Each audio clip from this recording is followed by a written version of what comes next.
Okay, Dr. RJB here, and this is another video in my series of um, fitness and health videos on YouTube. And today I wanted to talk about a fitness topic called HIIT, um, HIIT, and it stands for High Intensity Interval Training. Now, there's various forms of interval training, and um, the um, the kind that a lot of people do is called fartlek. Um, and fartlek is where you basically just decide, I'm going to run a little bit faster until I get to that tree, and then I'll go slow again. Um, and you don't really measure the distance. You don't measure how fast you're going. You don't measure the rest periods. You go as you please. And fartlek is a term from in Northern Europe, and it supposedly means speed play.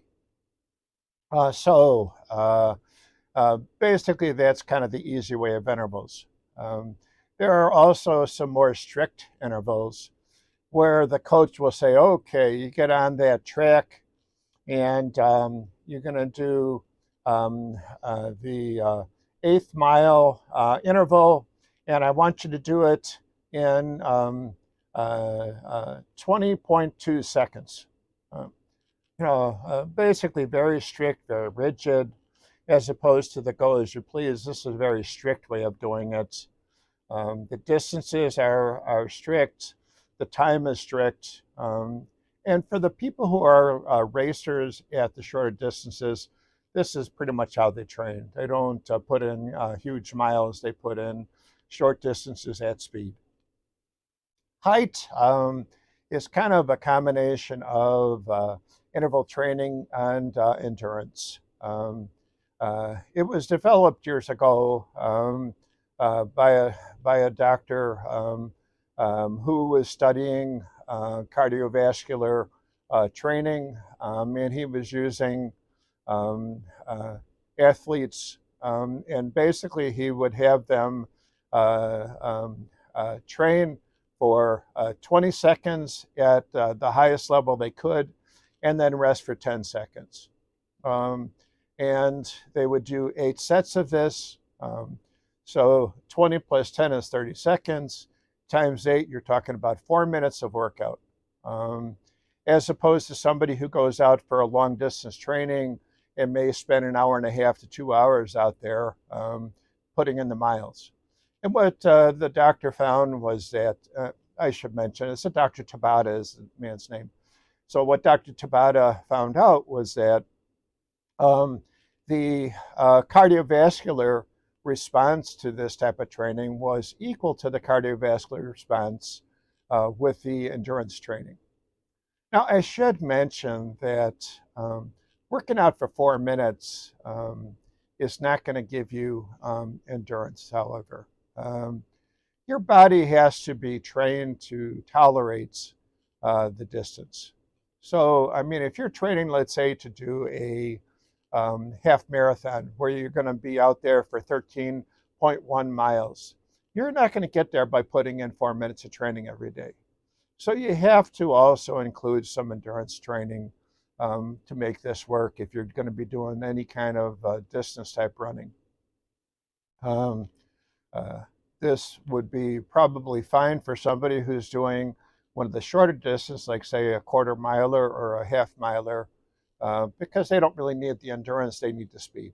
Um, so high intensity interval training is a way of pushing the heart and developing your cardiovascular capacity to increase the amount that you can tolerate. So by going faster in training, you can go faster during your racing. And that's basically the reason for this. But like I said, if you're going to be doing, let's say, a 10K, a 10 miler, a half marathon, a marathon, you still got to put in the miles. because you need to also develop the capacity of your legs and lung capacity and heart capacity to tolerate the distance. So generally with distance training, you try to go close to the distance that you're going to be racing, and do that often enough that you develop a tolerance for that kind of pounding or whatever on your body. Okay, so this is a little bit about high intensity interval training. Um, Now, there are other variations of this, by the way. Some people will do 30 seconds on, 20 seconds off. I've seen a minute on and 2 minutes off. Um, uh, the only thing I have to say about that is that in general, what you're supposed to be doing is going all out during the speed portion, and you really can't go all out for an entire minute or 2 minutes. That's why it has to be kept short, because the expectation is you go as hard and as fast as you possibly can during the interval, and then the rest period usually is kept relatively short. You don't want to recover fully. So when I've done this in the past, I'll do 20 seconds on, 20 seconds off sometimes to make it a little bit easier for me. If I'm really trying to push it, I'll do 20 seconds on, 10 seconds off, like the original study was done. And I've also done it with 30 seconds on, 15 seconds off. That really pushes me to the limit, because 30 seconds is about as much as I can do fast training. Like I said, you can use other intervals on and off. But in general, the whole idea is that you're supposed to push yourself to the limits. Okay, so this is a little bit about HIIT, HIIT, high intensity interval training.